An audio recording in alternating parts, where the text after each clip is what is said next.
서울의 한 대학에 다니던 수민이는 시험 공부로 인해 늦게까지 남아 도서관에서 공부를 하고 있었습니다. 시험 기간이었기에 수민이는 제대로 쉬지도 못하고 밤을 지새우다 시계를 보니 어느새 새벽 1시가 다 되어가고 있었습니다. 황급히 짐을 챙겨 지하철역으로 향한 수민이 다행히 막차를 겨우 탈 수 있었습니다. 막차라고는 하지만 새벽 1시에 지하철은 꽤 조용하고 한산했습니다. 수민이는 남은 칸의 자리를 잡고 앉아 졸기 시작했습니다. 그런데 한참을 졸다 깨어보니 지하철이 이상하게도 너무 오래 정차해 있는 것이었습니다. 들고 있던 핸드폰으로 시간을 확인해보니 어느새 새벽 2시가 되어가고 있었습니다. 뭔가 이상하네 라는 생각이 들자 주변을 둘러본 수민이는 기묘한 사실을 깨달았습니다. 바로 객차 안에 아무도 없다는 것이었습니다. 갑자기 등골이 서늘해진 수민이는 긴장 상태에 빠졌습니다. 지하철 안내 방송도 나오지 않고 아무 움직임도 없는 상태에서 수민이는 일단 안내 방송기를 찾아 걸어가 보기로 했습니다. 그러나 몇 걸음 내디딜 때마다 이상한 소리가 들려왔습니다. 명확하진 않았지만 누군가 작은 소리로 중얼거리며 따라오는 듯한 느낌이었습니다. 수민이는 걸음을 멈추고 주위를 살폈습니다. 하지만 어디에도 아무도 없습니다. 착각이겠지라고 생각하며 다시 걸음을 옮겼지만 그 소리는 뒤따라왔습니다. 불안감이 극에 달한 수민이는 한 객차에 주저앉아 맞이할 수 없는 상황을 피하려 눈을 꼭 감았습니다. 두려움 속에 어쩔 수 없이 혼자 중얼거리기 시작했습니다. 아무 일도 없습니다. 아무 일도 없습니다. 그러던 중 누군가 따라하듯 함께 중얼거리기 시작했습니다. 그 소리는 점점 커지며 수민이의 속삭임과는 다른 언어로 바뀌었습니다. 겁에 질린 수민이는 핸드폰 불빛으로 사방을 비추며 주변을 살폈지만 여전히 아무것도 보이지 않았습니다. 심장 소리가 귀에 울릴 정도로 커졌지만 수민이는 끝내 이를 악물고 안내 방송기까지 가기 시작했습니다. 그 순간 객차의 불이 빠르게 꺼지며 그 소리가 더 가까워졌고 희미하게 누군가의 그림자가 보였습니다.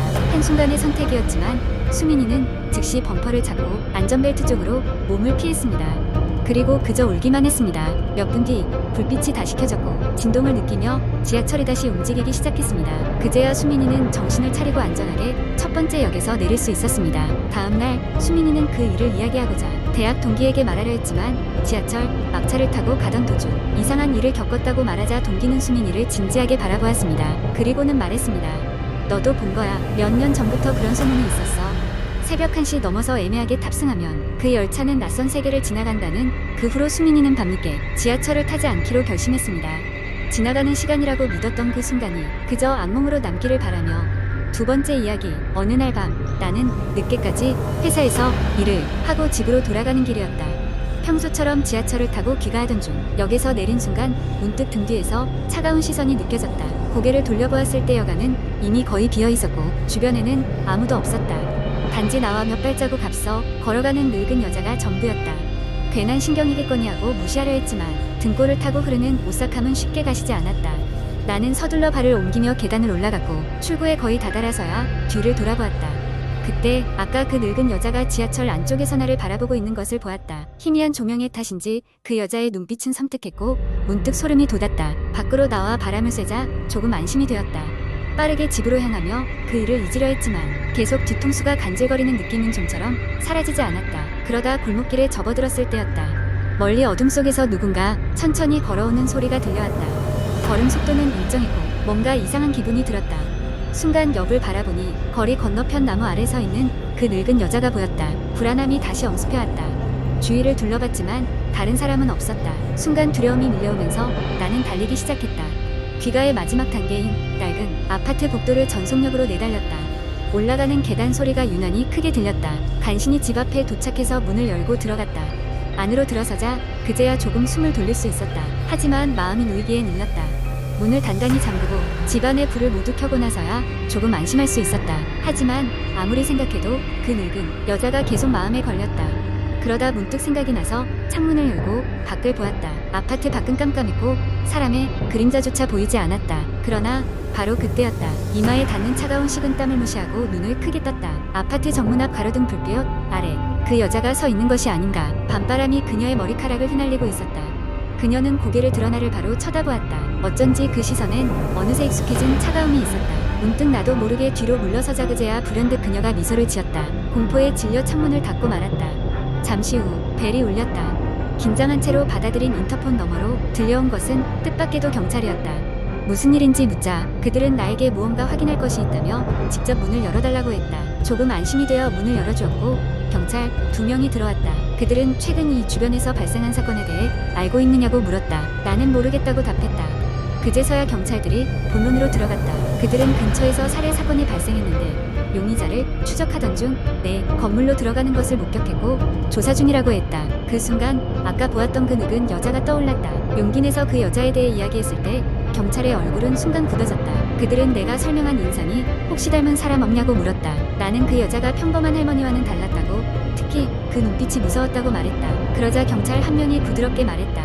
그분은 아마 점점 내려와 있는 노파였을 겁니다. 무관심으로 만나기 시작한 처음은 단순한 우연이지만 때로는 시계가 멈추는 순간이라는 말이 있거든요. 그리고 일주일 후 나는 회사에서 보내온 늦은 일을 끝내고 지하철에 몸을 실었다. 이번에도 역에서 내릴 때였다. 등 뒤에서 차가운 시선이 다시 느껴졌다. 고개를 돌려보았으나 이번에는 아무것도 보이지 않았다. 급히 주변을 둘러봤지만 늦은 밤이라 승객은 거의 없었다. 무언가 잘못되었음을 느낀 나는 빠르게 집으로 향했다. 집에 도착했을 때 또다시 찾아온 그 섬뜩한 기운을 떨치지 못하고 창문 밖을 내다보았다. 그리고 그곳에는 그때 그 노파는 없었다. 그러나 어디에선가 느껴지는 차가운 시선만은 여전히 내 주변을 맴돌고 있었다. 세 번째 이야기. 한국 인터넷에는 다양한 공포 이야기가 공유되고 있는데 그 중에서도 특히 유명한 것은 융가, 체험과 관련된 이야기입니다.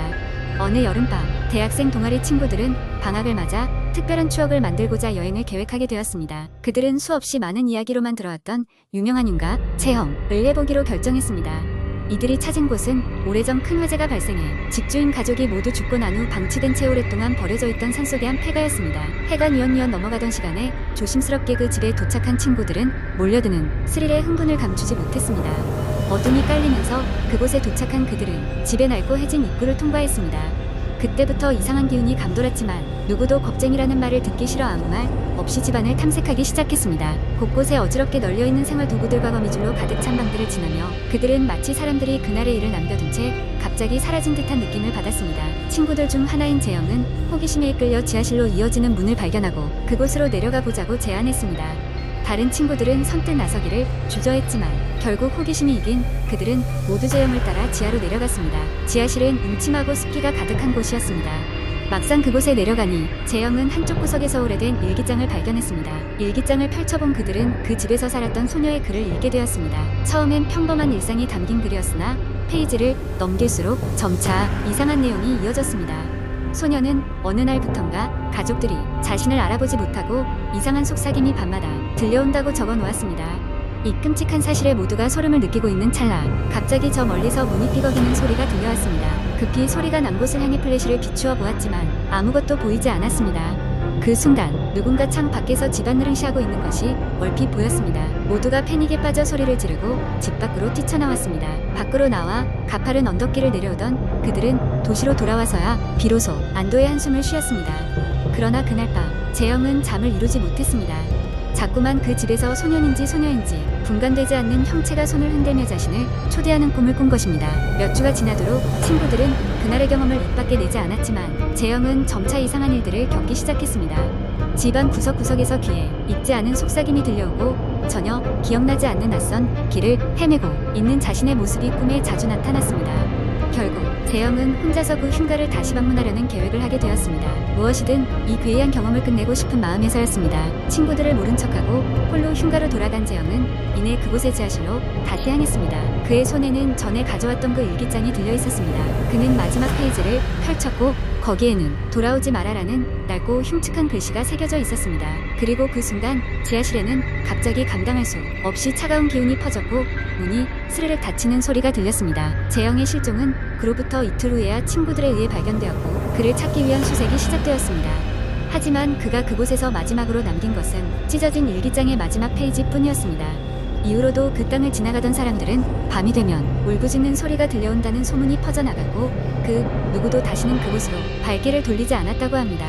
이 이야기는 인터넷에 공유되며 많은 이들의 호기심과 두려움을 동시에 자극하는 한국의 대표적인 공포 썰 중 하나로 남아 있습니다.